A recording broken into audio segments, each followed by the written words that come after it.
All right, so this is a study session, so we don't need to open business. We'll just go ahead and get started with Dr. Fletcher. All right, good evening. So can I ask you a quick question before you start? Yeah. Microphone's on.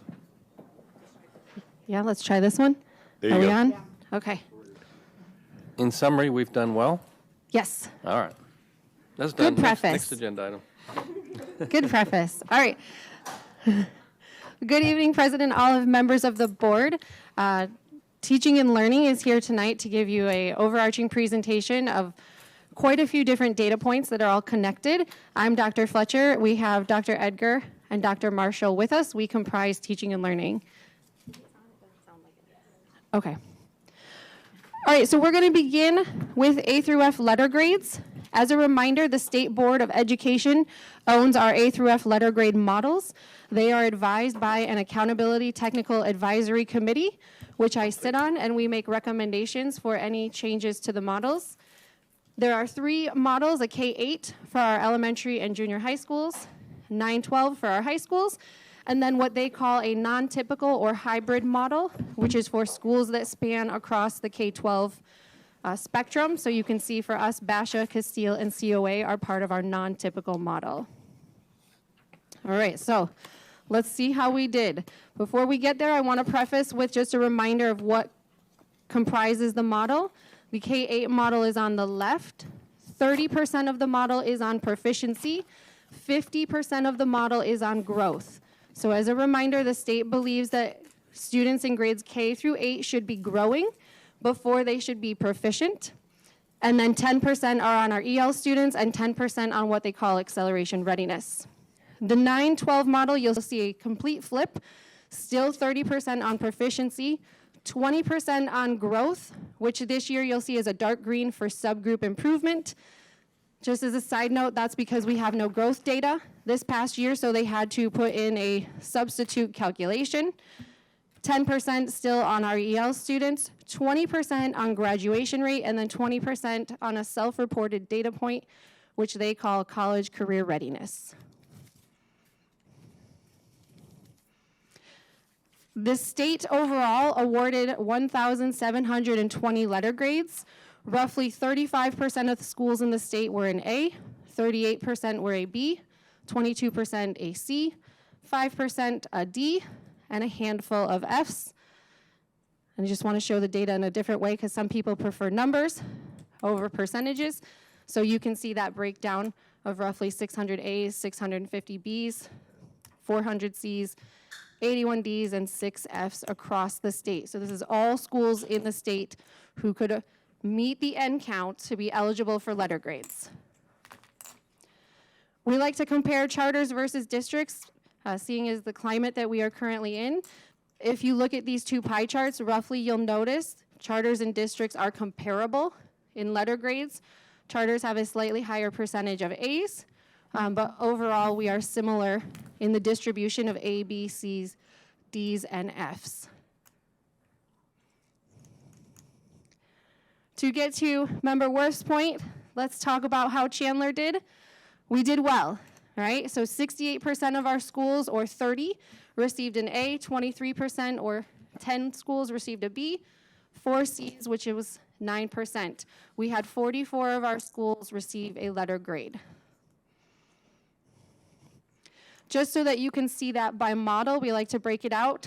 K-8, just as a reminder, is our elementary and junior high school, so 25 of them received an A, 8 B's, 4 C's. Our 9 through 12 schools, 3 A's, 1 B, and then our non-traditional, Basha, Castile, and COA, we had 2 A's and a B. This is more for reference. I'm not going to speak to each school, but this shows you how each of our schools did in terms of letter grades. I do want to make a couple notes. Santan Junior High School was .02, so 2/100ths of a point away from an A. Hull was .68 away from an A. Anderson Junior High School was 1.02 away from a B. So even though you're seeing B and C schools, many of our schools are right on that border of the decimal places that is really contributing to whether they're an A, B, C, et cetera. okay? As we compare to historical years, this is the most A's the district has earned. You can see that slow increase over time. And we are only showing you since we've started what was known as AZ Merit, which was then AZM2, and now is AASA, but still the same statewide assessment. Yeah, it's the most A's the district's ever had. And for the first time in over a decade, districts in the state have received a letter grade, and Chandler received an A rating based on how all of our schools did, okay? So to earn an A, you need to be above a 3.5 average. So an A for our school is worth 4 points, a B is worth 3, a C is worth 2.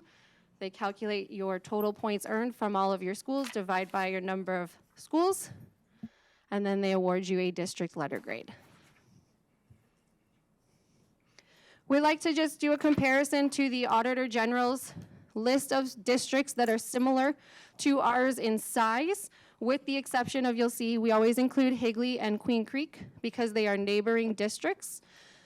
Again, the dark orange, reddish color is your A's. This shows you not only your distribution of A, B, C, D's by district. If it's hard to read with the visual, I've also provided you the number or the percentage of their A, B, C, D's per district, as well as, oh, this one looks wonky on this slide, but the district letter grade. Yeah, let's screw them up, I guess. All right, so we are comparable, if not better, to most of the districts like us. Higley is a neighboring district. They are very different in size and demographic than Chandler, so you see they do have more A's. Scottsdale has a few more A's than us, but also a different demographic population than Chandler. They're a little bit less diverse. So overall, we're doing well. We want to highlight some of our key celebrations. Overall, we have over 90% of our schools earned an A or a B. Again, that's 7 more A's than last year, and the most A letter grades that we've ever had as a district. If you were to take the state public file, which I did, and you take the total points earned by model and you rank the schools to see how they ranked, 7 of our elementary and junior high schools fall in the top 10% in the state. Okay, so top 10% being 139, and 2 of our high schools are in the top 10% of high schools in the state. All right, so that's pretty phenomenal.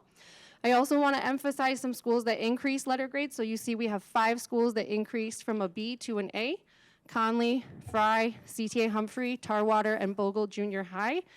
And even more phenomenal, we had 2 schools increase from a C last year to an A this year: Galveston Elementary and Payne Junior High School, which is some phenomenal work. I do want to make a brief mention of federal accountability. It's not something we talk of often, but the federal government does mandate that the state also run federal accountability on school districts.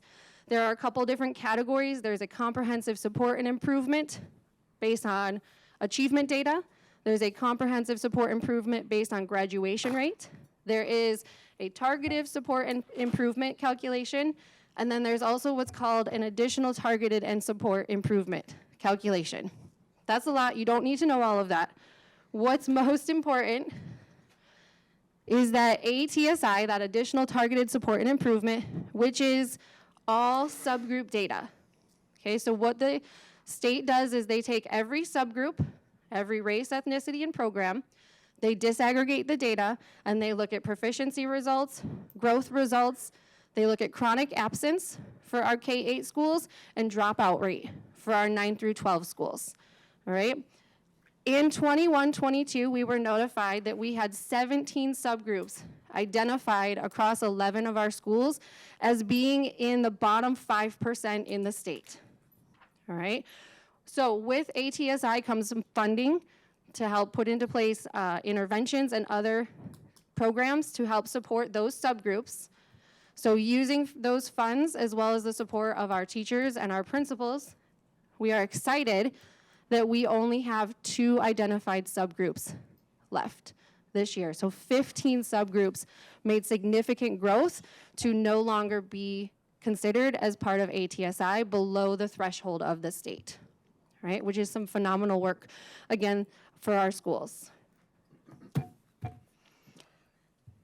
And finally, let's dive into statewide assessment results. I want to highlight a couple things that we look for in the data, just so you know what we're trying to extrapolate from all of this information. We look for increases or decreases compared to prior year. We're still looking for returns to COVID to make sure we're getting back to a good space, even though we know students are different, things have changed in the classroom. We compare always to the state average on all students, all subgroups, all programs, and then we address gaps and look at gaps by grade, subgroup, and program. All of our principals have access to every data point from an aggregate level to all the way disaggregated down to student level. All right, so they are in frequent review of these different data points to help ensure we are making strides for all of our students. All right, so we're going to compare to states and other districts, to the state and other districts. To start, just a reminder, ELA is English Language Arts. That is how the state refers to the subject. And just to make sure, again, we're all on the same page, I want you to know what data is being utilized. The AASA, grade 3 through 8, is our statewide assessment, okay, in ELA and math. We also have the MSAA, the Multi-State Alternate Assessment, which is used in grades 3 through 8 and 11 in ELA and math. Those are an alternate assessment for our special education students who need a special assessment. And then at grade 11, we have the ACT. If you're familiar with the ACT, it has various subjects. The state combines the English, reading, and writing portion to create the ELA score, okay? One other important piece of information about this data. A through F letter grades uses what's called a full academic year student. So majority of the model is based on students who are with you from the beginning of the year to the end of the year, okay? The state data that's published in our public reports that we use for comparison, we use all students, full academic year and not. So some of this data may include students that came into Chandler a week before testing. We're still obligated by law to test those students, but may not necessarily be reflective of the work that our teachers did, okay? The big reveal. How did Chandler do? Okay, so this year we made a 2% gain in ELA. You'll see we're at 59%.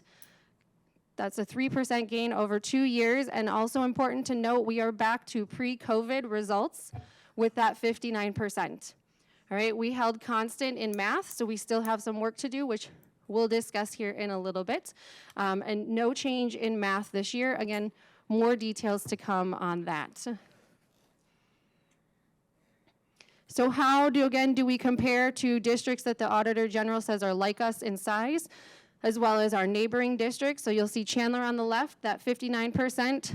As always, on the right, we have the state of Arizona at 39%. We're well above the state average, which is why we put the other districts in the middle to see how we're doing. We are tied with Higley for second in terms of ELA proficiency percentage, with Scottsdale being number 1 at 61%. Okay. So again, doing very well. For math, you'll see again we're that 52% on the left, still greater than the state average, which is 33%, that green bar on the right. As a district, we're ranked 3rd, in theory, behind Higley and Scottsdale Unified when it comes to math. And we know, as I said, we'll discuss more of the math. That's something we're targeting and something that we still have work to do on. I also wanted to show this, how we compare to other districts on their percent change. Okay, so if you look at that red box, it shows you that we made a 2% increase in ELA. I wanted to show you how that compared to other districts, because you'll see the only other district to make a 2% gain in ELA this year was Dysart. Even the state only made a 1% gain, and you'll see Gilbert and Higley declined in their ELA proficiency percent change.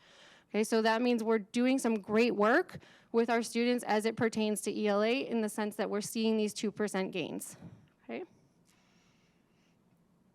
Again, look across the top there. So in math, we had a 0% change. The state did make a 1% gain in math. So as I said, we'll have more to come on that. But again, if you look at other districts, there aren't giant gains being made in math, with the exception of Paradise Valley and Peoria, who made a 3% jump. Again, there are still other districts seeing continuing declines in math, right? So what did Deer Valley do? Good question. Couldn't tell you right now, but we will certainly ask.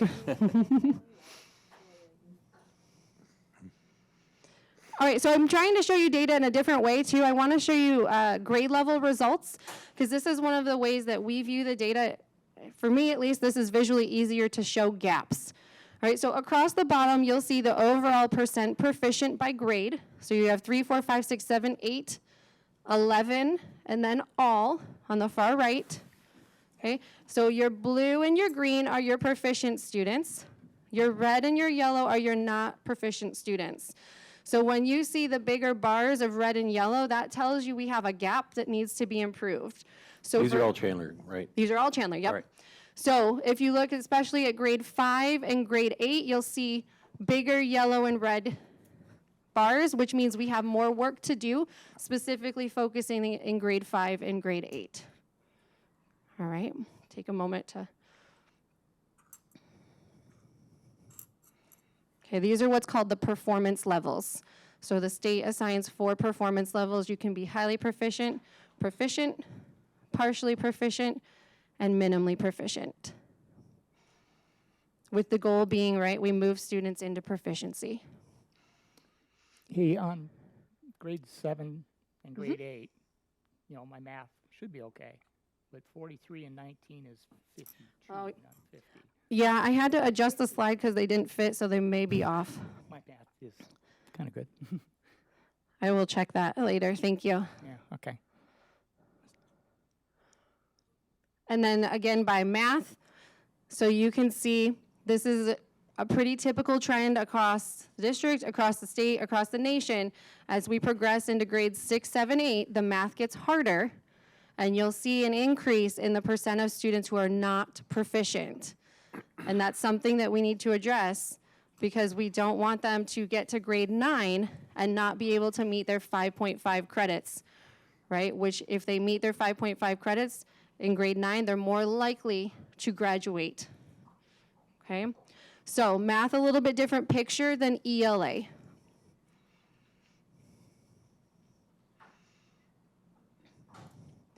The last piece of the data puzzle, before we talk about what work is being done, is to show you data by subgroup, okay?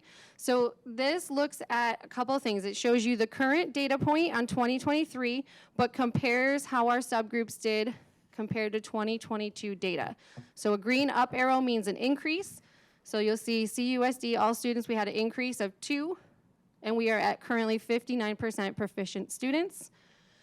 You'll see some red arrows. So for our homeless students, we had some declines. For our Pacific Islander, we had a decline, okay? And then for our Asian students, they held constant.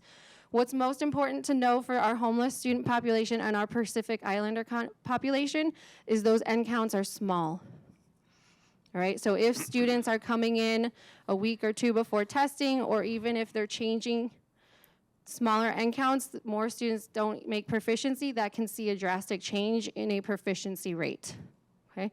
Doesn't mean we don't need to do work, just something data-wise that we need to make sure we understand, all right? But overall, you see an abundance of green arrows on this page for CUSD, and then you can see across the bottom how the state of Arizona did.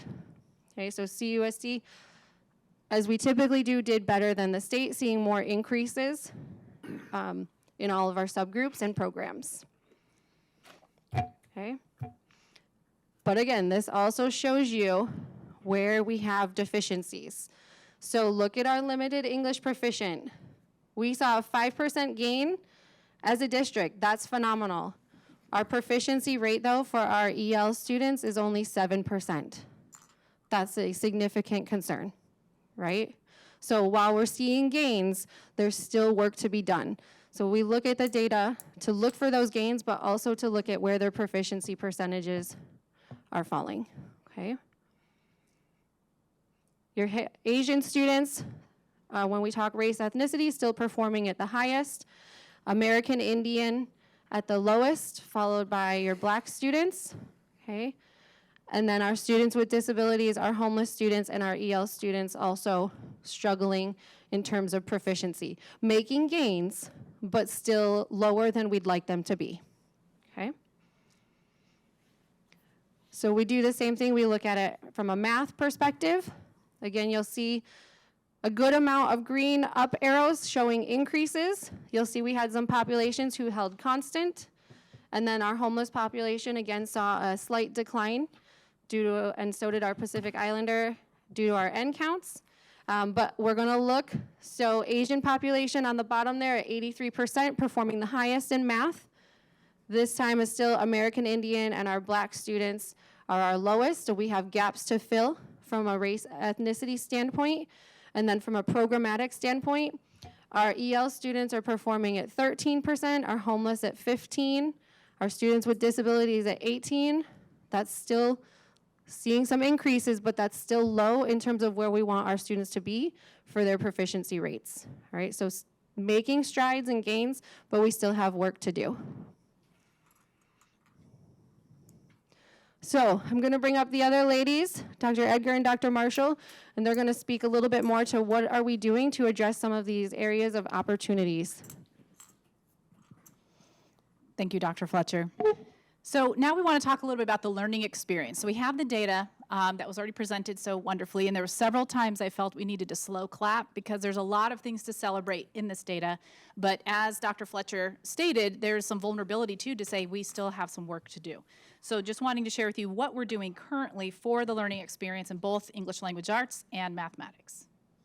So the first thing from a curriculum instruction lens is we have to start when we look at the phases of change. So Fullen in 2007, who was a researcher, put out the different phases of change, which is initiation, implementation, and institutional knowledge. So right now we're still at the initiation phase because I do want to just share when COVID happened, it was something that we were able to look at objectively and hit a reset button.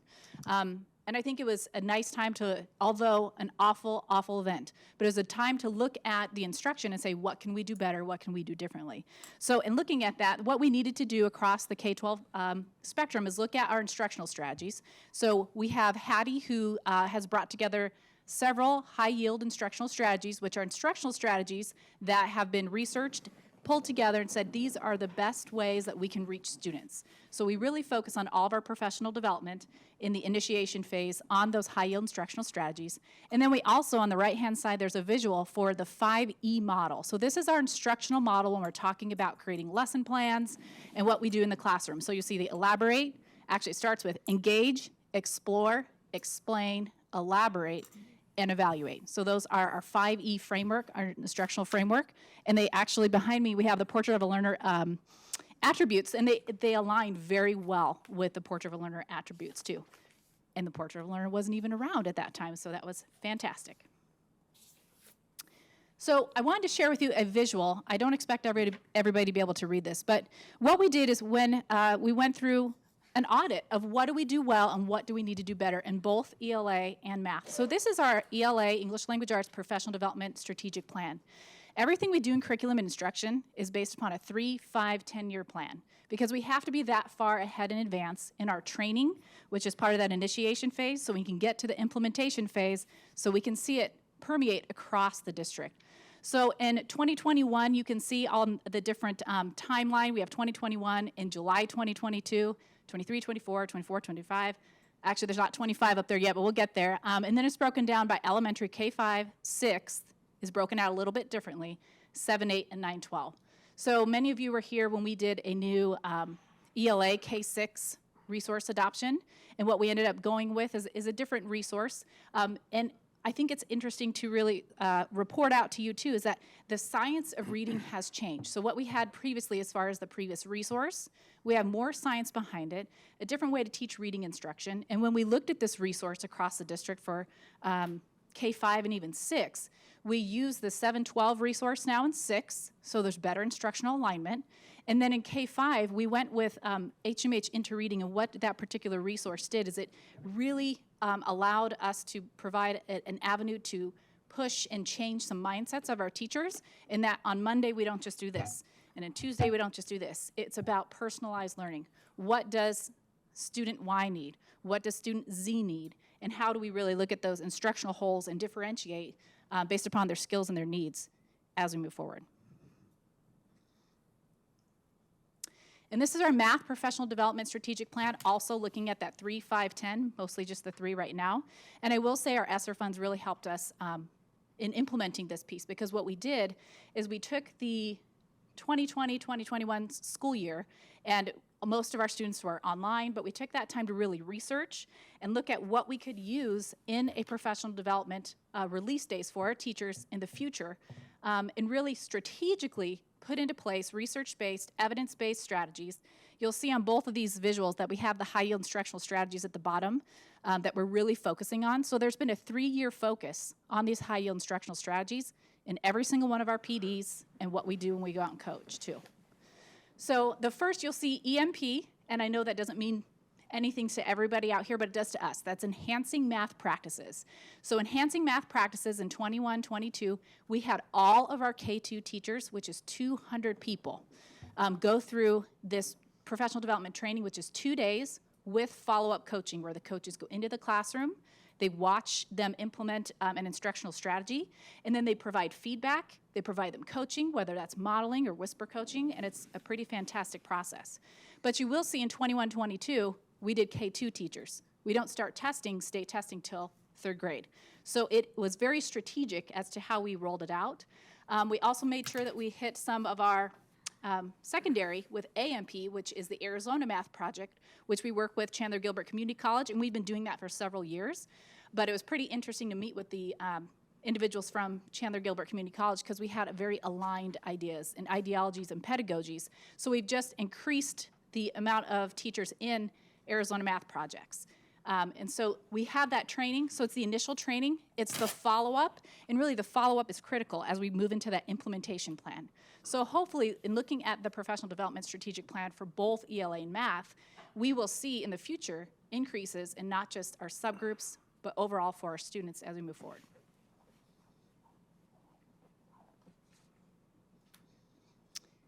The next one we have is professional development opportunities, and I'll speak about the first bullet point, and then I'm going to hand it off to Dr. Marshall.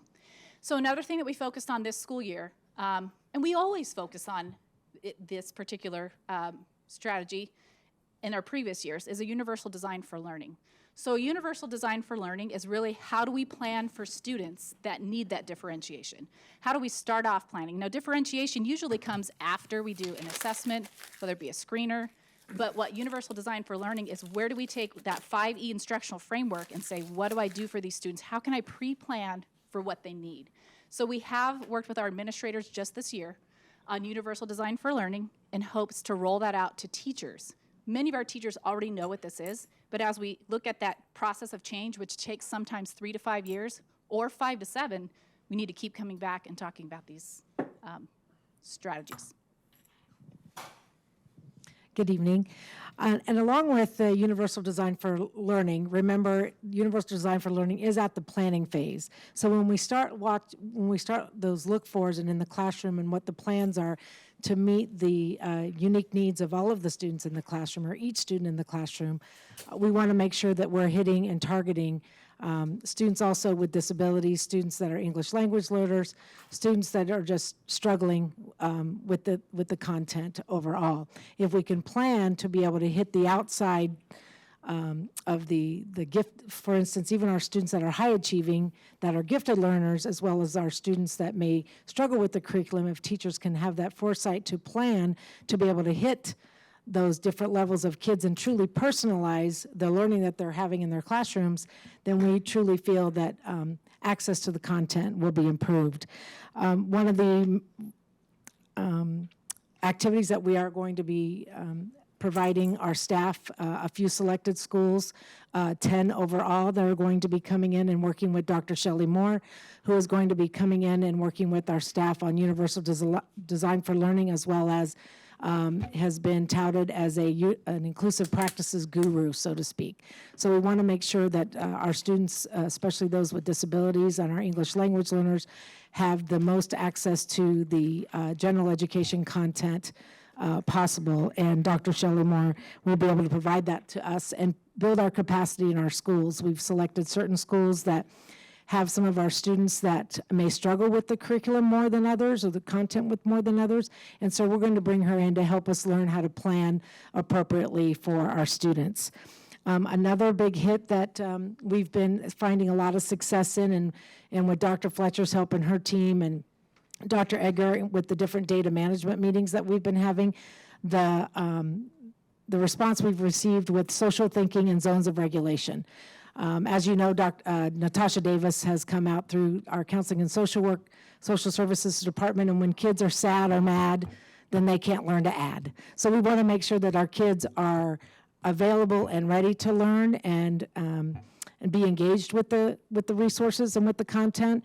And so we've had many folks take the social thinking and zones of regulation so that they can truly find themselves regulated, find coping strategies when they're not regulated, have that common language. We have some schools that have adopted it school-wide, and that's their positive behavior and intervention support system at the schools.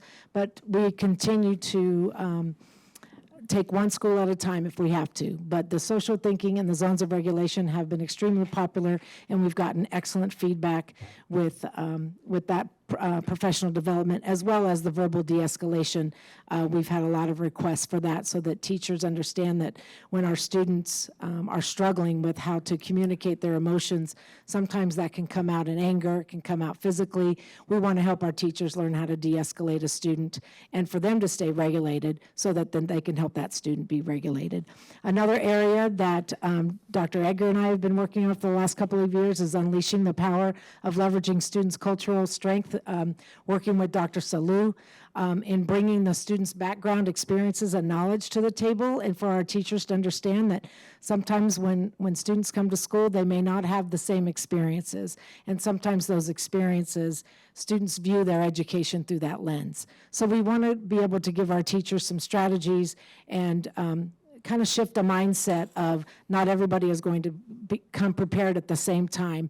As Dr. Fletcher pointed out in the growth modules of our K through 8 students, we know that we've got some growing to do, but if we can have our teachers understand maybe where our students are coming from and to meet them where they are and then move forward, we feel like that we would have also increased success with our students and their achievement.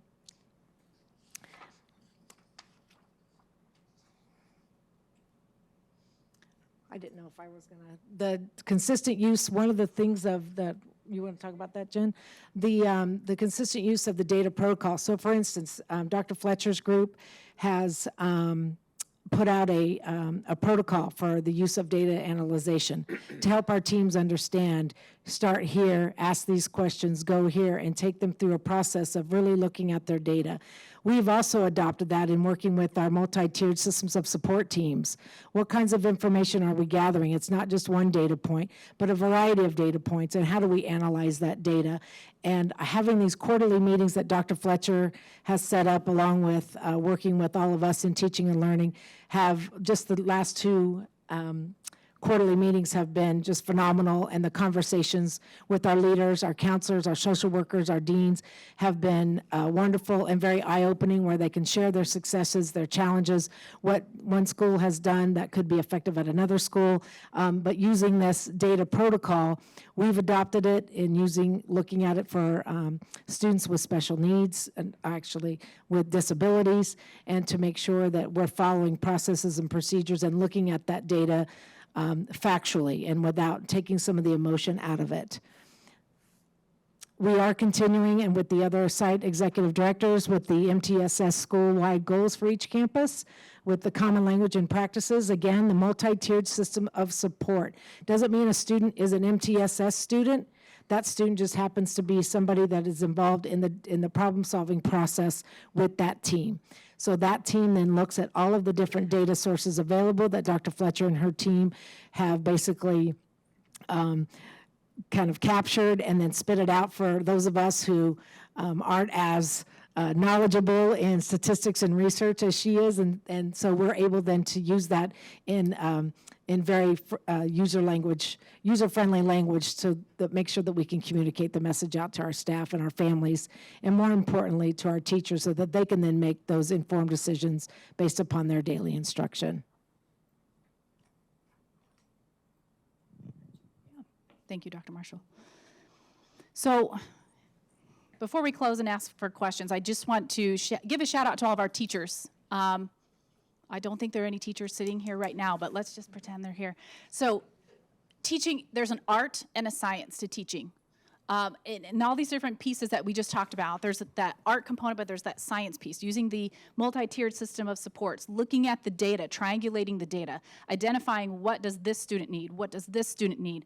I have to create a space where they're going to be able to access, whether that be using that cultural competency so that they can access and engage what we're trying to teach that particular day. Because everything we do does align to state standards. That is what is put out there, but we want our kids to go even further. So really, I use a slide in a lot of different presentations, but when we talked about the high-yield instructional strategies, collective teacher efficacy. It's the collective belief that staff of the school and faculty in their ability to positively affect students. That has the highest effect size of all effect sizes in the meta-analysis that Hattie puts out. And I think it's important because I think our superpower in Chandler is really our teachers. It's the teachers that come here, they're prepared, they want to be here, they are teachers that want to go to these professional development trainings, and the emails we get back, they're so excited because the light bulb went on for this child, and they're so excited. It's this subgroup. They look at the data that, as Dr. Marshall said, Dr. Fletcher's putting in terms that our teachers can understand. They have more access to data points, so they can triangulate and really have total instructional alignment. And when I say total instructional alignment, I mean you've got the resources, you've got the professional development, you have the teacher desire and will. And so really, as we continue to move forward, we have all these things, these items that we're introducing or continuing to follow up to make sure that our students see student achievement gains. But really, I want to put the emphasis on our teachers and how amazing our teachers are, and our site leadership that really makes sure when we have these instructional strategies, when we have this professional learning community where we're looking at data, that the site leaders really make a difference in making sure that those teachers have the opportunity to look at that data and make a difference for those students, those subgroups, so we can see some greater gains in student achievement data.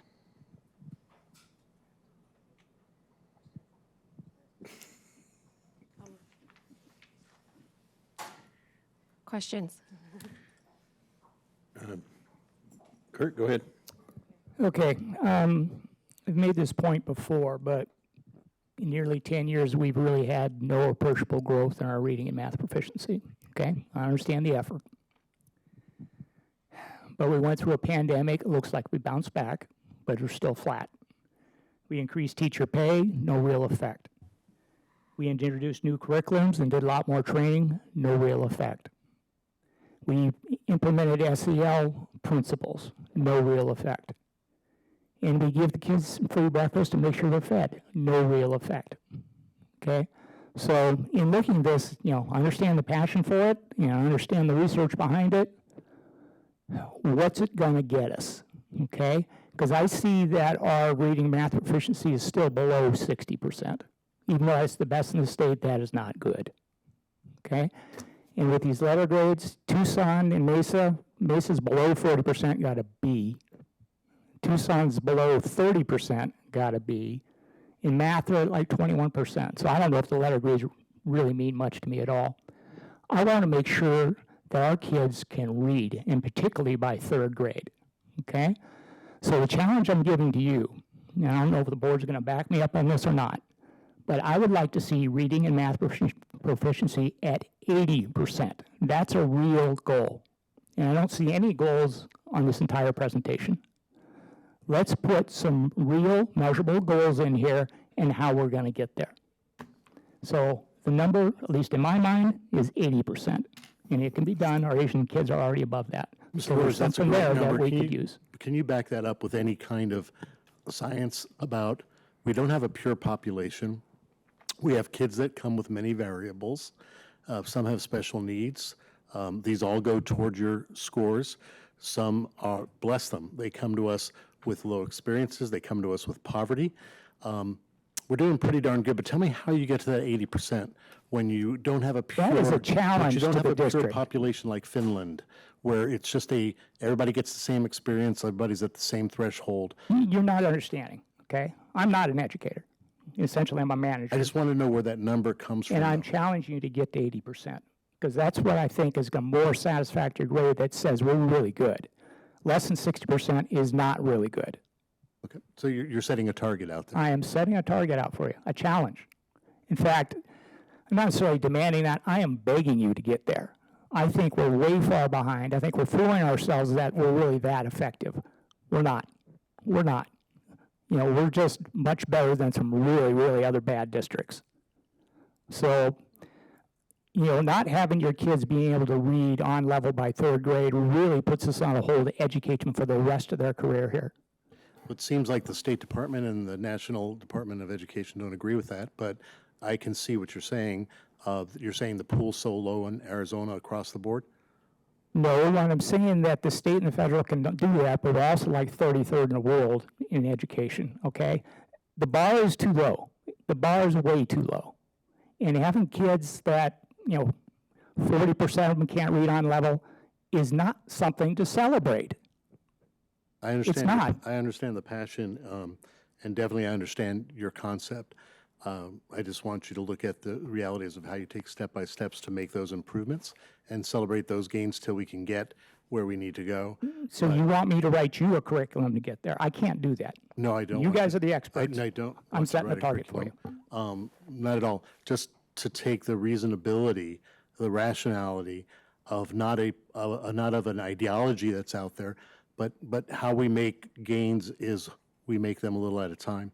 You don't make, if any district was to make 10% gains, 20% gains in 1 year, I think you have to call that suspicious.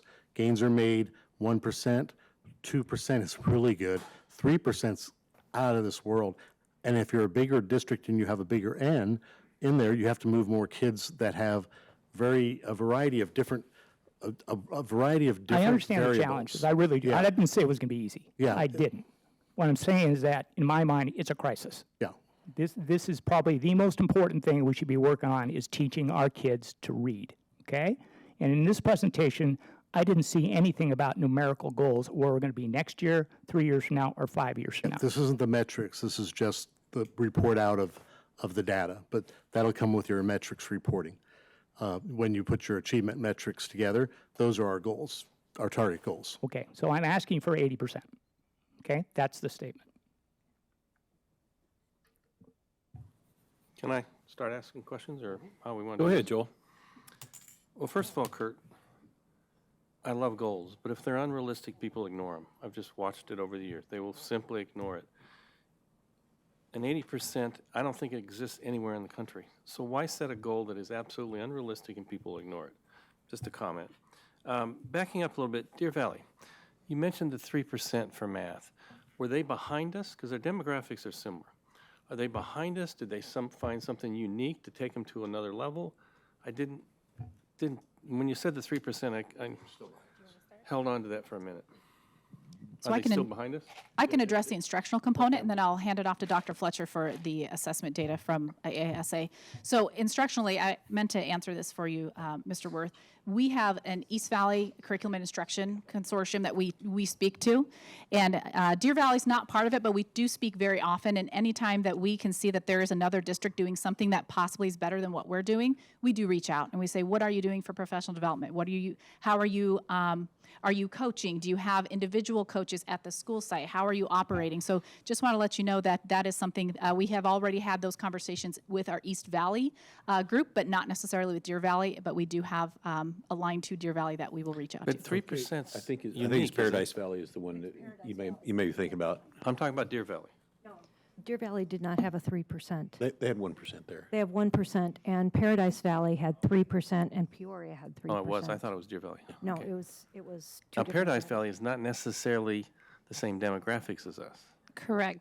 They're similar in size, according to the Auditor General. It doesn't mean all the demographics line up.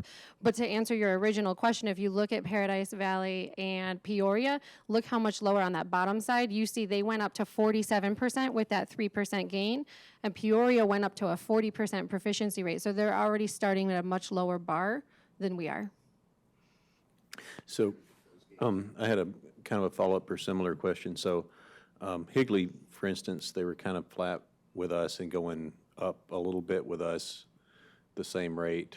I think it was like 1% in reading, but in math, they made a lot more progress. So is there something they were doing that was a whole lot different? Or We have not identified any difference. I will say, though, that Higley is 14,000 students, different subgroup data as well, but they have not been doing anything drastically different than what we're currently doing in our plan. So, Instructionally. Can I continue, or were you done? oh, so sorry. Go ahead, Joel. No, I'm sorry. So, to me, kind of to support Kurt's thinking a little bit is, we go find in the country, where is it exceptionally being done? Why don't we go find that and try to copy it? And I think that's our job in curriculum and instruction, is to go find where it's being done very well. So we're part of many different articles and different national groups, whether that be ASCD, which is a curriculum group. We do look for those shining stars. I will want to just point out, though, we're differently funded and we have different structures, so that does come into play sometimes as well as we look at the state overall funding. But we do try to emulate and look at those models, see if we can emulate and really look at what is the instructional strategy behind what they're doing that could really impact our students here. I guess also to run with this a little bit, and I thought about it a while back, is are our superintendents and so forth getting out of this district, out of this state, and going out there and finding out what others are doing? Are they traveling? Are we doing these things? If I you're just came staying back in the from Park state, City, it yes. doesn't do that. Yeah, so we go out. We sometimes have, I know that our WGA staff just went to the National Gifted Conference. They actually presented. We had a group go to Battelle for Kids. We have our science coaches, as well as some different groups from high schools or whatever level they're at. They go to those conferences because we want to be innovative. We want to make sure we have those the high yield instructional strategies, and that we're bringing them back to our school. Dr. Ager, that's a very good question, Mr. Worth, and it's interestingly enough, like when we were looking at gifted academies, people come here. So when we looked up gifted academies, when we were looking at Weinberg Gifted, the one that kept coming at the top, and we looked in California, we looked in Washington, we looked everywhere, and it kept coming back to Knox Gifted Academy being the number one. And because of the funding, most gifted academies, people will pay $40,000 per child to go to, and there are a lot of private entities in it.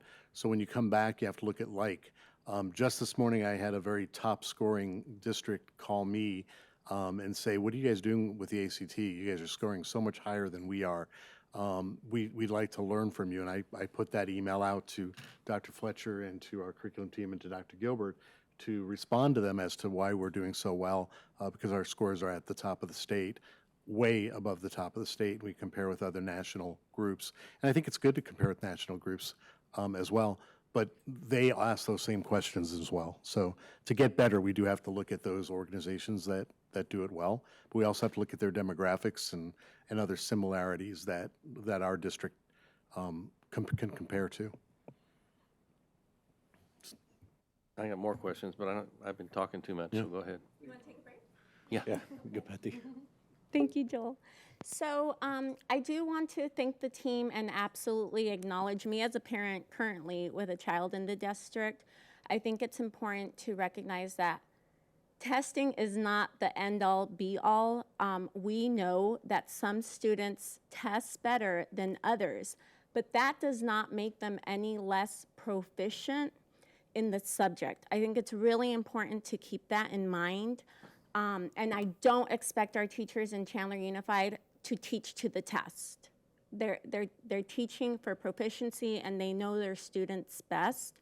I still have mouth gear, everybody, so I'm lisping a little bit, sorry. So I wanted to acknowledge that, and we are moving in the right direction across many different areas. I want to share that in my household, we saw a very high-performing student in my child fall drastically. I was worried during the pandemic, and this is the first year that we see a sizable jump in his testing performance. But again, I'm not in my household going to sweat the state testing, but I want to see the communication that we're having with our teacher, how he's doing in his classroom.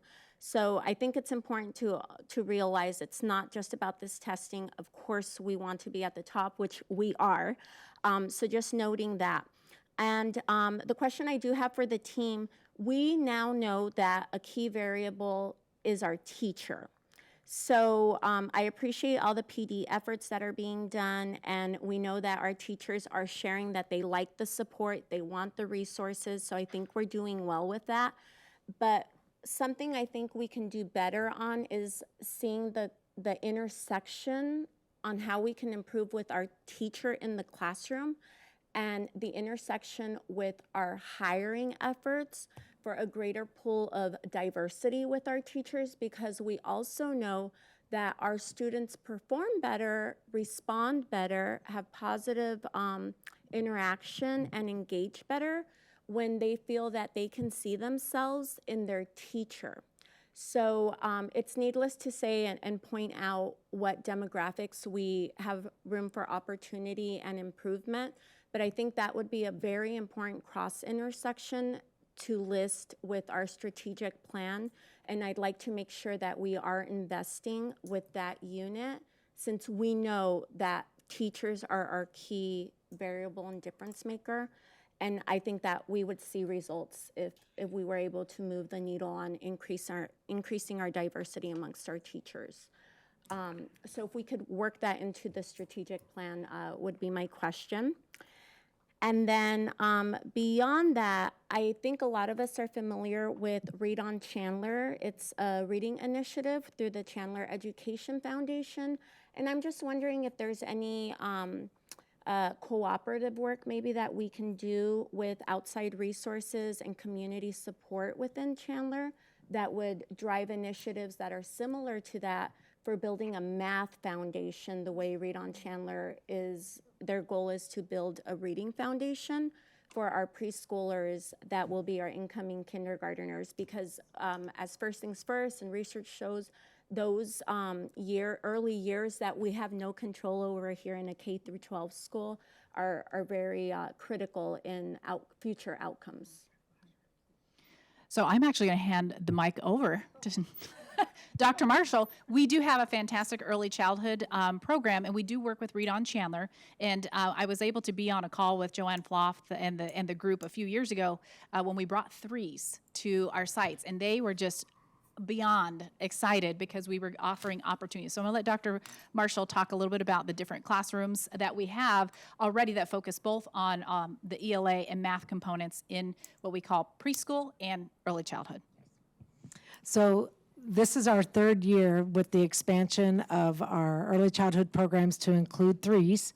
So we have our 3-year-old programs, and one of the largest reasons, actually the largest reason why we included the 3-year-old, the preschool, what we call preschool, and then we have pre-kinder, is due to the IDEA mandate, the Individuals with Disabilities Education Act, that we find students ages 3 through 5. And once you find students, then we must provide services for those students. Well, research has shown us that especially students with some mild disabilities, they need to be included with generally, typically developing peers. So now we have, I want to say it's 55 different classrooms across, I want to say 18 different schools, and more of the schools are clamoring to get these preschools on campus, because the more we are able to help them learn how to be a student, learn how to share, as well as embed some of the developmentally appropriate ELA and math, we then hope to then keep those students and get them ready for kindergarten. So we are really excited that for students with disabilities, for instance, we have been able to flip our continuum from what was a 20% inclusive rate to now just under 70% of our students are now included with their general typical peers, to where we have now these inclusive classrooms and clusters. For instance, Riggs Santan, and Conley all have a threes program so that we can get them early, get them started, give them the activities. Some students stay all day. Those students that we've partnered with, community education, again, they're working with Dr. Edgar and her team to make sure that the curricular resources are developmentally appropriate to give them those ELA skills, those early foundational skills, as well as math skills to get them then ready for kindergarten. A lot of our some of our kids are found when they come to preschool and they're in that tuition-based phase, and we find them, and then we intervene with them, whether it's a speech need, developmental delay, or what have you. But I want to say our threshold, by the end of the year, we'll have approximately 1,000 early childhood learners.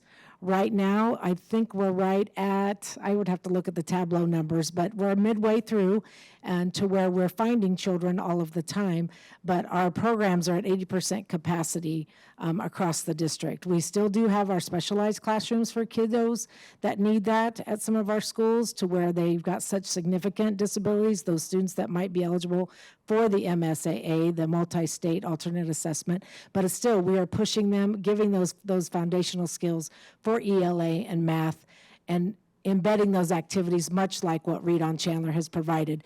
And then the Care Center, too, is another opportunity for some of our families to bring in their little young learners that may not be in a full-time preschool, but they come to our, they've got a weekly, play groups, they have weekly reading groups, weekly little science and STEM activities with one of our preschool and our Care Center specialists that are there that our families can sign up for. So there's a multitude of activity and opportunity for our parents to get involved and our kiddos to get involved at a very young age.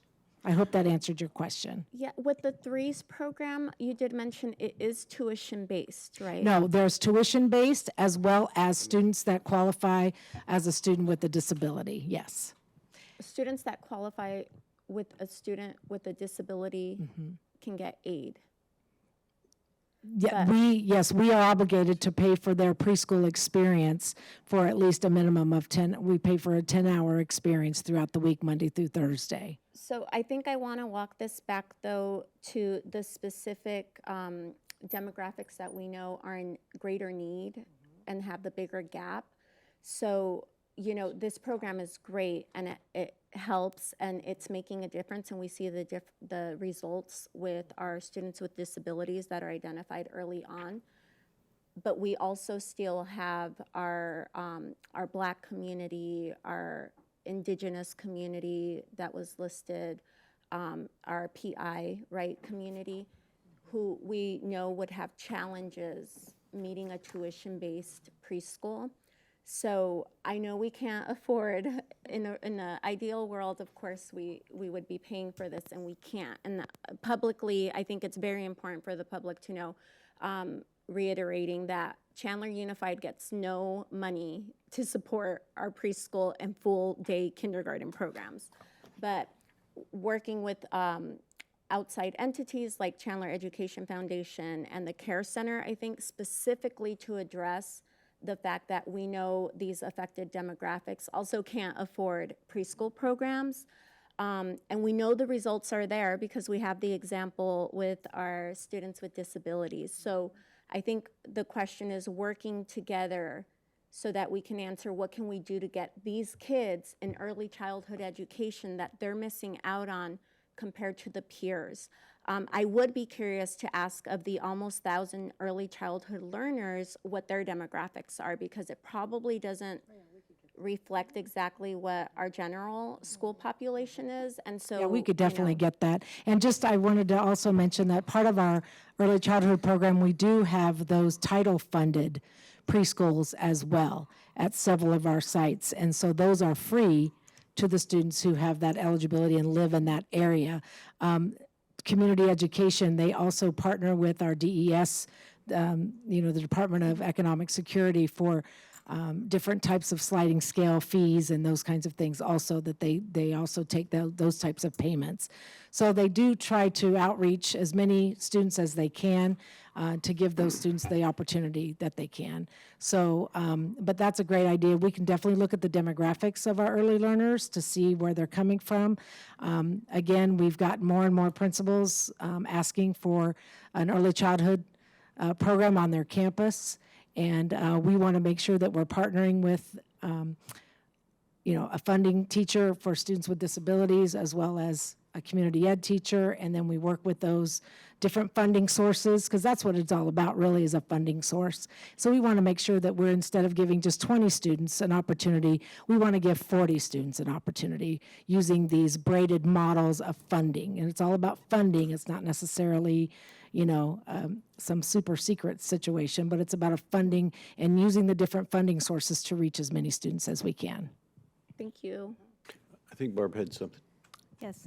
I was going to say a little bit more about early childhood education, too, and the fact that I know that we have a lot of students that come into our kindergarten programs who are who have never been in a school environment, who have never been read to as a child. They have no concept of the difference between visually between a number and a letter, and so they are behind their peers when they get to kindergarten, and they're 5 years old at that point in time, and there's so many things that they haven't learned that their peers have, who have had the opportunity to be read to go to preschool, to socially interact with other children their own age, and it is difficult for I believe, the teachers, the kindergarten teachers, and the entire school system to catch up on those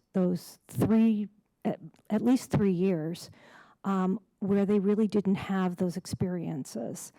Now we do want to recognize and have teachers realize that those children are coming in with different experiences than other students, and that they truly need additional help. The Make Way for Books program that has partnered with the district to bring some of these resources to families for free, teaching the parents to read to the children, give them books because and give them resources to access the library and learn things like this, and how to access book availability so that they can read to their children. I think this creates a generational pool of knowledge within the family, and so not only the first child, the oldest child, will benefit from this, but all subsequent children afterwards will benefit from it too. Grandparents will now be able to do the same type things and help those children. And so I see that we can perhaps try to continue having some of these community-based, pass it on type learning opportunities for families with young children, so that we can propagate those good behaviors and good things that help develop those pre-reading skills and pre-math skills within our community. So I hope that we can look at other I guess, perhaps programs. Mrs. Muslin, if I can just interrupt you for a successful. second, just to help with that a little bit. We have a really good, strong relationship with our libraries, and they run a lot of early literacy programming with us and for us. So I want to shout out to our city of Chandler for doing that. But we're also in talks with AZ Send, Trinity Donovan's organization, about partnering up with the Better Books program that Bob Rice and Joanne Floth are put together, and creating a dynamic kind of consortium of community services right at San Marcos, and then spreading that out to other schools. And so we're under talks right now of those two organizations talking with the CEF and coming together with a bigger way that we can serve it. As you know, AZ Send uses Giggles, Squiggles, and Squirms, which originated right here in this district. And then with that, we can service a lot more of our families because you got to reach the family to teach the child. And we strongly believe that all children can learn, and I believe that's a very good site for us to be on, but they all learn at different rates. To expect all kids to learn at the same rate, it would be like expecting everybody to line up at a track event, run the race, and everybody finishes first. You're going to get some people that finish first, second, third, fourth, and 10th, and some that may not even make it across the finish line, but we're accountable for each one of those children. And for every child, we need to move them from where they're at, definitely. And then one other, I guess, question, going back to the presentation. When you went over the K through 8 model for individual school grades, and they talk about, the model is based on 30% of proficiency and 50% of growth. And could you perhaps explain the rationale as to why the state chose to emphasize growth over actually being proficient? Because I know we were having those discussions about proficiency here on the board. Yes, so when the State Board of Ed designed the models back in 2016, they developed a committee, and I will tell you, it was a very heated topic. It was a big philosophical debate on is proficiency more important? Is it on? Can you hear me? Okay. Is proficiency more important or growth? And what the majority of the committee members landed on is that we want our students to be proficient by the time they get to high school, but we expect and know that proficiency is harder to attain in K-8, and so we value growth over proficiency. That is why the model was set at 50% growth for our K-8 students. Thank you. All right. Thank you, Ms. Boston. We're cutting into our next I had a couple. section. Oh, you got anything else, Joel? I do. All right. I gave my time to Pate. So. All right. I know, I got it.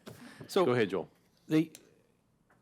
Having been in the finance world, occasionally the educational stuff would wear off on me a little bit. And I remember them saying that to really move the needle, it's got to be 15 to 1 or less. Is that still accurate? So talking about class size, there are several research articles out there that are peer-reviewed stating that class size does not have that high of a effect size like the high-yield instructional strategies. Each of those numbers are an effect size. It's a very low effect size, the student ratio in a classroom. Okay. Then the other thing was, and I remember talking with Dr. Castile about it, I'm a big believer in conferences. And I remember I was talking with her, and I said 90% of it is complete waste of time, but 10% always paid for my salary. I guess I'd like to see where our staff has gone or where they intend to go in the future, if we could get some sort of report. It's incredibly important to me to get out and hear other ideas. So hopefully, I'd like to see that. Thank you. All right. Thank you, folks. We're going to take just a 5-minute break and then start with our marketing communications. Let's go ahead and start going then. Thank you. Thank you, President Olive, members of the board, cabinet, Superintendent Narducci. I'm speaking into this one. Do you want me to use the handheld? Would that be better? Is that better? Yes. There we That's better. go. Okay. This evening, I'm here to update you guys on marketing, communications, and public relations within the district. Here's a quick rundown of the presentation this evening. Before we dive in, I just want to level set with some definitions so that we're all speaking the same language, because marketing is a catch-all word, but so is public relations and so is communications. So the American Marketing Association defines marketing as basically selling your brand, selling a product, right, is the activity set of institutions and processes for creating communication, delivering, and exchanging offerings. Public relations is a strategic communication process that builds mutually beneficial relationships between organizations and their publics. You can see that they have the same word, a word in common, right? Communications. And so when you put them all together, you reach awesomeness. Truly, public relations and marketing go together. You can't have one without the other. So real quick, I just want to, a few of the board members were here when I did a study session previously, but I just kind of want to really high level do a celebration for the team. You know, we've done, when I started in CUSD, I was tasked with challenging the status quo, and I think in 16 months I've done that along with the team. We started a weekly news letter that last year had 1.5 million views total for the year, right? We're already at 500,000 views for just this year. So people are engaging with and viewing our newsletter. Just the other day, I was out at a site and said, you know, we see our news everywhere. Thank you for doing that. So we're getting it out there. The word about our newsletter is out there. Just in the last July 19th to November 11th, we've grown our social media audience. This is our total audience for our channels by nearly 4%. This is not data from when started 16 months ago till now. So we're continuing to grow. And this is just a growth of followers on Twitter, Facebook, Instagram, and LinkedIn, but we're also on Nextdoor, and we're also on YouTube, and yeah, LinkedIn is already on there. We started a superintendent's focus video series last year. Last year we did 14 episodes. We're up to 17 and counting. This is something Chandler Unified has not done before, but really to get Superintendent Narducci out there, educate the community about our programs and our departments and what is happening in a school district. We continuously do newspaper ads and use our marquees to promote, and we are in other publications as well, and we have bus ads rolling. If you've seen our buses go around, we've put now enrolling ads on strategic bus routes. So I think this is what we're all here for, the problem statement, right? Can I yes. ask one real quick question? On the buses, Yes. are you able to put anything on the back bumper? We can have that conversation offline. We do already have some things on the back bumper that was put there prior to me, black and yellow stickies. So that's something that we have yet to explore. We can chat more But about that. The citizen mentioned to me one time, you're stopped at a stoplight, and in front of you there's a bus. Absolutely. And you can't help but see what it says. Absolutely. And to your point, other districts do that, and I do look at other districts to see what they're doing, and some of the best ideas are the stolen and borrowed ideas. So I am looking around. So Chandler Unified is experiencing enrollment decline. The variables out of our control are declining birth rates. You heard the demographer say this: aging populations, high home prices, more school choice, and empowerment scholarships. There's just fewer kids for us to choose from, and there's more competition. I'm currently doing my graduate studies on this, comparing public school districts with charter schools, and it's really disheartening to see the disparities that we have to face that our competitions do not. We have a very tough uphill battle. So marketing and public relations and communications allow us to control our narrative and tell our story factually, intentionally, and consistently over and over again. It really has to go back to retention, right? We have 43,000 kids right now. What are we doing to keep every single one with us and not lose any more? So retention is a big focus. Some new strategies, make sure, that we applied this year is we've done a virtual open house. We started this, we did one in, I believe it was October, and we're doing one in December, and we're doing one in February. This is a stolen idea from a non-district competitor. I spied on them. I'll just drop the name, Legacy. And we did a virtual open house very similar to them. We had all our support services staff chiming in to what it is to be in CUSD. We had about 28 attendees. This is baseline data, right? So this has never been done before. So we have nothing to build off of, but this is where we're starting. 28 attendees. They averaged view duration for 26 minutes.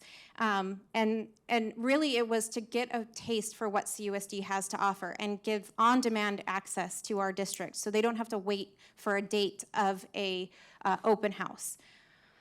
We also added an interest form to our webpage. You may have noticed this, but so far since the addition, just in September, we have 41 interests. These are people interested in learning more about CUSD.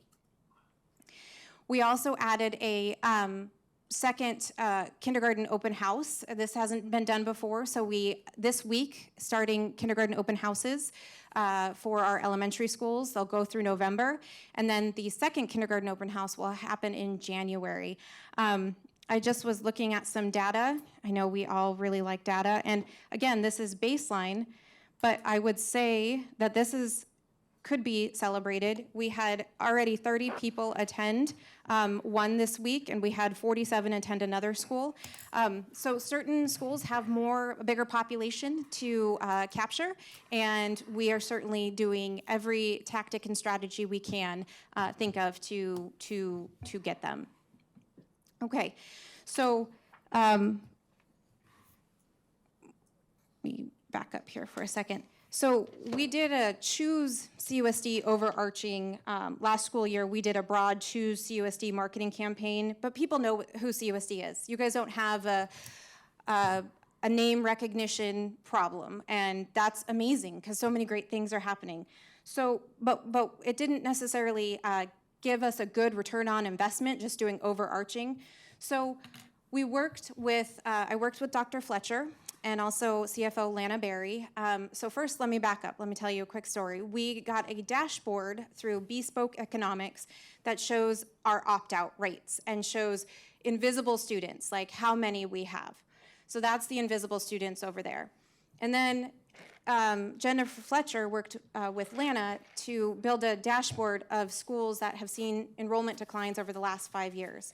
So instead of biting off more than we can chew, we strategically chose 12 schools. These are 12 schools that have seen a decline of enrollment over the last 5 years, because 5 years of data is more of a story than 1 year that could be a flash in the pan. So these are the schools. Yes, so let's see. And through our campaigns that we are running right now, we have an overarching headline that is, your child's path to excellence close to home. It's Chandler Unified. So currently running, we have Google ad searches. I was just on my phone looking, and we have them going. So I'll give you the search words in a second. We do search ads. We have social ads. We have billboards. I don't know if you've seen our billboards. We have one on Arizona Avenue and Chandler Boulevard. We have one along 202 and McQueen, and we also have one down at Riggs. We also have bus shelter ads, and these are strategic for the bus shelters that are close to those. Again, it goes back to those 12 schools, right? Those 12 schools. Not every one of those 12 schools have a bus shelter ad close by, but we were strategic in picking the ones near the schools that are on that list of 12. And soon to be adding, we'll do what's called over-the-top online streaming ads, which are CUSD testimonials. We'll do those in English and Spanish. So back to the keywords real quick. These are words that we can put out there that can generate clicks for us, or we bid on them to say, okay, that's a word. If someone searches it, our Google ad is going to pop up first. So you can see Chandler Public Schools, Chandler Unified, Chandler Elementary Schools, elementary education, and then other key performing words down there. So impressions are views, right? Just it appeared. And then clicks are on the other side, people who actually took action on it. So those are our keyword search. Definitely an area we can beef up because we know that search is extremely valuable because we're always on our phone searching things. These are the static ads. So when someone gets an ad fed to them, so just so you guys know how the ads are being fed, they're being fed as you drive through the radius of the school within a mile out. So you have to live in the boundary, not the boundaries, but you have to be driving through these boundaries and be connected beyond a mile of these schools to be fed these ads. But we're already seeing increases of web traffic to the websites for these schools based on these ads. We pulled the Google Analytics earlier, and we're seeing overall, most of them are seeing an uptick in traffic now that the ads are running. And they started running on October 16th, so a little over a month. Social media, these are some of the social media ads that are running. So you have to be, marketing is about being everywhere that the audience is. We have traditional, we have digital, and we have in person. So, and then here are the billboards that I was talking about. Estimated impressions are close to 2 million. This is how many people drive by. Again, the message is simple. The call to action, let's just face it, enrolling in school is cumbersome. It's a lot. It's step after step after step. So our call to action this year is simple. Just come visit us, take a tour, see how great we are, because once you see us, I think you'll make the right decision. And these are our bus shelter ads with close to 3 million impressions with the people who visit the bus shelters and then the cars that drive by. There is, real quick, I wanted to give you some other key things. So here's some results of the Google search. You'll see about 15,000 impressions with 2,600 clicks. The website ads are about 202,000 with 617 clicks. And the social media ads were definitely, that's, I was just part of the Kyrene campaign, and one of our Kyrene ads was served to 154,000 impressions. So just seeing 835 impressions in a month is pretty incredible. And then there was some other data that I wanted to share with you real quick. We are really committed to strengthening communication because you can't do any of this if your communication is weak. And so with the blessing of Superintendent Narducci and leadership, we're piloting a new tool that Board Member Serrano, you might be using right now at Hamilton, called Parent Square. And it's really a unified platform to host all school-to-home communication in one place.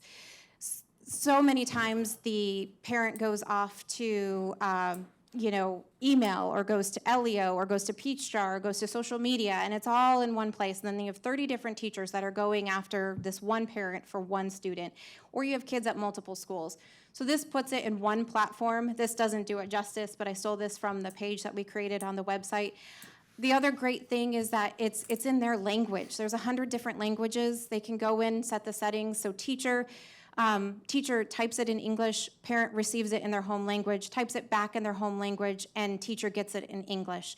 The other thing is that the parent gets to say, hey, I want to get a text. Nope, I want to get a text and an email. Nope, I only want to get an email. Nope, I want to get a digest. Nope, I want to get it instantly. We're flipping the perspective of communication to putting it back in the parents' hands to tell us how and when they want to be communicated with, not having us make the decision. And this has increased engagement with our schools, and we know that engaged families can be tied to student success and possibly even helping with, truancy, kids going to school and not missing out on the great things that the parents are seeing on Parent Square. So there's a lot of great benefits that I foresee coming with Parent Square. 10 schools are piloting it right now, and overall, it's been really successful. Anecdotally, they have really, really enjoyed it. And then we're also in the process of redesigning our website. We are, our website's dated. You get a website redesign about every 5-10 years. You got to meet the level that you are. If you're a Fortune 500 company, your website should match that. It's your virtual front office. It's your place to tell your story. So we're currently in the design phase, set for a July launch. And like I said, virtual front office, accessible 24/7, but it also tells your story. And we did a survey all throughout September to get feedback on it, internally and externally. And really, the headline has been, less is more, keep it simple, be more intuitive, and that has been our beacon, our North Star as we go through this process. And then public relations, protecting the brand. This is something I'm really passionate about. Just some snippets of data. We're on TV, in the newspaper, on radio, social media, pretty much every day, but our back to school coverage this year had a close to 350,000 views with an ad value about $126,000. That's how much that would cost if we paid for it in advertising. So that's free advertising right there. The August 16th report, I believe, I can't remember what the stories there were, but again, that would have cost us $30,000 in ad dollars. And then you'll see October, and then just recently Ruby Bridges, which was awesome. We were on 12 and 15 for that. about $10,000 in publicity, which that is what it would have cost to put that forward. And in a nutshell, CUSD is amazing, and we have things that nobody else can brag about, and that's what we need to lean into. We need to continue to tell our story regularly, consistently, and factually, and assess what we are doing, absolutely, on a regular basis. But this year, we're using the data of the 12 schools that are seeing a decline in enrollment, and we're seeing how that goes. Every one of those schools has an interest form on their website. More than half already have multiple inquiries. A great story from EPA CTA Humphrey. She's since fall break done 10 tours and has a waiting list of more tours, and she's certainly seeing an uptake at CTA Humphrey in tours. So it's not a one and done. You got to do it regularly, and you got to do it in every different way that you can. And I'm really proud of the team. I think we've done a lot of different things that haven't been done before, and we got to keep moving forward. So with that, I will open it up for questions. All right, thank you very much. I'll go first this time. I've been wanting to tell you and mention it, and I haven't had a chance yet, and seems like a good opportunity. I sit down and watch the news in the morning and drink coffee, and I keep on getting surprised. Like every week or two, I'm like, holy crap! There's another like CUSD thing on. You guys are doing a really good job at getting publicity, getting on the news, getting positive stories out. It's really super. Thank you, President Olive. I appreciate that. All right. Anybody else? It's my passion, but I'm going to wait. All right. Kurt, Okay. Kurt, So- go ahead. Oh, I'm Barb sorry. said go ahead, I'm sorry. Vice President said go ahead, so we just ignored you. I can wait. Let Kurt Let's go ahead. Let's go ahead. All And right, get Kurt, thank get you. Kurt to go. So, yeah, we appreciate the presentation. It seems like there's more of a strategic communications plan rather than the strategic marketing plan that I asked for about 5 months ago. And I asked them some very specific questions about defining the market and how we're going to attack it. So the questions I still have are, in the strategic marketing plan, who is your market? What they want? How are you going to satisfy those demands? And in the concept of a supply chain, we're suppliers. And who are our customers? Our customers are going to be the business community. We talked to them this morning. But also parents. Parents make the decisions about where they send their kids to school. If you don't get to the parents, you haven't accomplished anything. So what is our competitor's product? What is our product, and why is our product better? Specifically, are there any numerical targets in budgets associated with a strategic marketing plan? There are 16,000 kids available in our demographic that don't go to Chandler schools. And we talk about, picking up a couple hundred, which is great. I'm not going to do that. We need to pick up a couple thousand. So how do we pick up a couple thousand over the next year or two? And how do we pick up another 1,000 after that? Our resources are so substantially greater than our competitors. We should be crushing them, just crushing them. But we don't. So to tell you the truth, I don't think we understand our market. I don't think we understand what they want. And I don't think we understand how to satisfy what they want. And that's what's in a strategic marketing plan. So I'm a little disappointed, and I hope we can kind of get there. Okay, thank you. Thank you, Mr. Roars, for your feedback. And I actually have your dated June 21st, 2003 in front of me. And I started a couple things because I do think I want to, again, thank you for your feedback, but we have a 73% capture rate. That's unheard of, or at least around 70%. Is that correct? Mm-hmm. I came from 2 other districts where the capture rates were in the 50s. So let's celebrate for a second that we're capturing 70% of our available.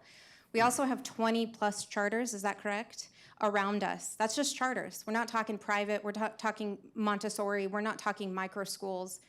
We are capturing the majority of our kids. And yes, you say 16,000, I hear you. But there are also fewer kids to choose from. There are declining birth rates. And I predict that we'll probably see a spike in 5 years, but because of the COVID pandemic and having more babies, that's just my prediction. Okay, so I just want to say that this is not, you can't grab, there's not kids in trees. They're not, you can't pull them from the stars.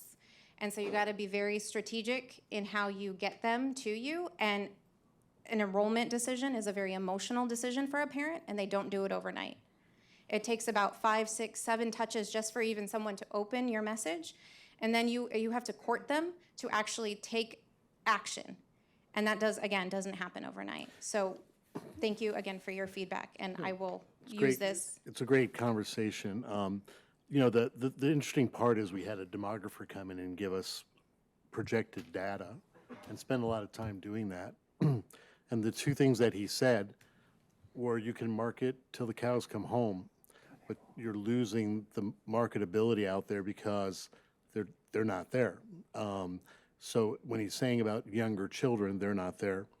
The birth rate's low, housing rate's high, students having more choice, charters, privates. There's 36 charters and privates. Homeschool, it's an option for families. But the other big thing that's hitting us that nobody's talking about is now you can take a fund and go to a private school, a public fund and go to a private school, and ESAs have immensely changed the landscape across privates. So there's lots of choices there, is what I'm saying. There's so many variables. I think you're right, Kurt. Our target is our families. Retaining our families is our marketing plan. Because when you can have a 70% capture rate and you're comparing it to others that are 50% and some even lower in the center part of Phoenix, there's choice. But what I think is our parents give us results in surveys rating us an A or B at a phenomenally high rate. Those are the people we have to market to, is those that are going with us and those that will tell the story. Because what will happen right now is you will move into a neighborhood and you will go to the school your children make friends with. And if they're going to a Chandler Unified School District, what 70% of the time they are, 73% of the time, then you have a good opportunity to keep those kids coming. But if you make friends with a kid who's going to a charter school, guess what's going to happen? Mommy, I want to go to school with so. There are so many variables here, once again, that will depict that. So we would like to get we'd like even a higher capture rate. The demographer said kids that leave are gone. You need to build from there. So we just have to realize that you can market a lot, but if it's not there, what are you marketing to? I think we do market a very good brand, and I think we could spend a lot more money there, but you have to understand you may get the same results. I think Joel has a couple of questions. Can I just add one thing to Mr. Worth, who brought up in the last presentation about looking at your colleagues? Deer Valley has had success with increasing kindergarten numbers. I'm talking to them, Peoria. So I do talk to my colleagues and am happy and willing to bring any strategies that worked for them to Chandler Unified.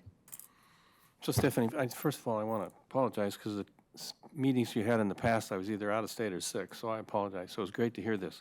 I was very impressed. I think sometimes the biggest mistake we can make, Mr. Superintendent, is get cheap in your department. This is where we need to spend money. The other thing I think people forget, sometimes we're just playing defense. We may not be able to grab a lot, but let's hold on to what we have. Can't hear you. Can't hear it?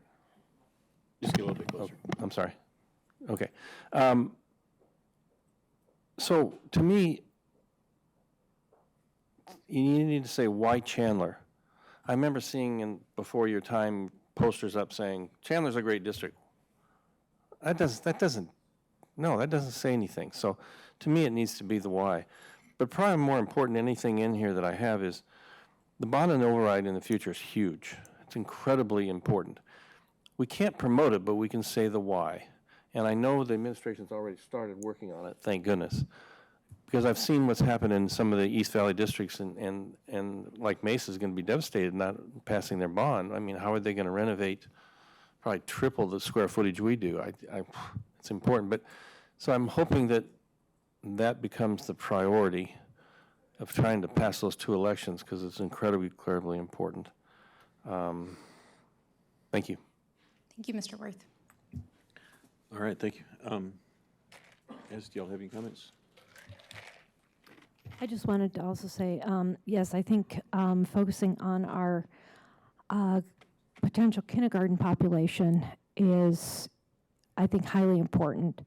I believe, after your children go, or a child goes to a school, and if mom and dad say, well, they weren't really too fond of the school they were going to, and the kid's unhappy, yes, they'll move to a different school. But it's, as you said, enrolling in a school is a lot of work. And to change schools is also a lot of work. And I think it's very difficult to entice families to change schools if they are either neutral or moderately happy with where they're at, especially when you're moving a child that has friends there and is kind of moving them out of their safe space. I think that truly our focus needs to be at the transition levels, the 7th grade, the 9th grade, and definitely kindergarten. Because when a transition naturally happens, there's going to be a move anyway. And those are the students, I think, that, or the families that would be most open to looking at changing schools. Absolutely. Or Thank starting you. somewhere else. Thank you for that feedback, yes. And thank you too. I've been seeing ads and all, and it's been really great to see the type of advertising that we're doing, and I do like the message that's being shared, so thank you. I had a thought as I was driving in this morning because I see ASU's ads, and ASU talks about WP Carey School. I think we gotta do like ASU and promote our programs. To Mr. Rohr's point, we have so many programs, and that's the next step of this, right? Stay with us, stay home. Your path to excellence is home. Choose home, and you'll have all these opportunities and these programs. All right, thank you. Ms. Rono, do you have anything? Yeah, I just want to echo this work. And for those who don't know, I actually work in engagement and recruitment for longitudinal studies at our state's largest institution, where retention is absolutely required for our research. So we do know that repeat exposure and multiple touch points is how we get retention and attention. So thank you for acknowledging that and investing in it.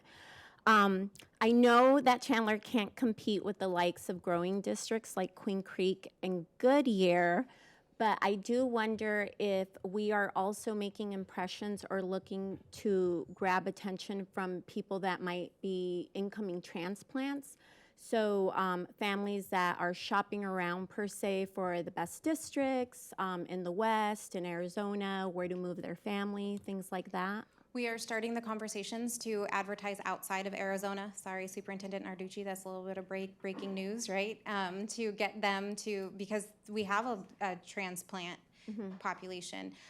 One success I did want to share from a campaign we ran last year is we did see an increase in enrollments sooner with at our Title I schools. So that's because we're putting one of the reasons I believe is because we're putting our ads out in Spanish as well. So we have that population, but also, some of the individuals that I speak to here at a board meeting say, she moved from X state because of the schools in Chandler. So that's a huge opportunity of growth for us. And so I'm looking forward to exploring that. Yeah, and then old school style, I would just also make sure that we don't leave out word of mouth referral program type of stuff, because we know the warm handoff, there's nothing that equates to that as far as promotion, right? Having somebody you trust and a source tell you this is the district to be at is best. Absolutely. We had a situation, not one of our schools, but one of my friends told me that 6 moms told them not to go to a school, and they chose not to go to that school. We're not going to be able to compete with the moms that are saying don't go to a school, but we can certainly do everything to get our own employees to share what is great about Chandler Unified and spread that word, because word of mouth is the best form of marketing.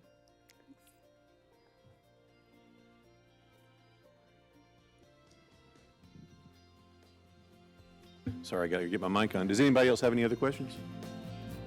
If not, then we'll take a 10-minute break and then get our regular business meeting started. Thank you, everybody.